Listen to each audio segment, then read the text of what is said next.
SIR প্রক্রিয়া চলছে, শাসক তেলে বেগুনে জ্বলছে। কোথাও মিথ্যাচার এক বিধায়কের, কোথাও আন্দোলনের হুঁশিয়ারি আরেকজনের। সরব রামেন্দু সিংহ রায় এবং খগেশ্বর রায়। এসআইআর রুখতে পারেনি শাসক, কিন্তু তৃণমূলের আস্ফালন। মিথ্যাচারের বিরাম নেই। এবার মিথ্যাচার তারকেশ্বর তৃণমূল বিধায়কের। এসআইআর এর বিরোধিতায় একটি প্রতিবাদ মিছিল আয়োজিত হয়েছিল তারকেশ্বরে। সেখান থেকেই মিথ্যাচার রামেন্দু সিংহ রায়ের। যদি 2002-এর পর ভোটার লিস্টে নাম ওঠে, 2002-এ যদি নামটা না থাকে, তাহলে তোমারও ডি ভোটার হবে। তাহলে ডি ভোটার শুধু ভোটার লিস্ট থেকে নাম বাদ নয়, তোমার ভারতের নাগরিকত্ব চলে যায়।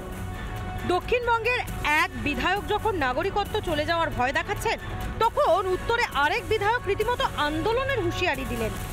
আমরা এসআইআর মানি না, একটা ভোটও যদি নাম বাদ দেয় আমরা বৃহত্তর আন্দোলন শুরু করব। একটা নামও যদি কাটা পড়ে রাজগঞ্জ বিধানসভায়, আমরা জলপাইগুড়ি জেলা জুড়ে প্রত্যেকটি বিধানসভায় বৃহত্তর আমরা আন্দোলন শুরু করব।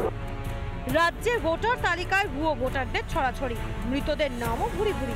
এসআইআর হলে ভুয়ো ভোটার ভ্যানিশ হবে, ভেস্তে যাবে ভোটের সময় ভোজবাজির ছক, হাতছাড়া হবে কুর্সি। সেটাই মানতে পারছেন না শাসক। রিপাবলিক বাংলা।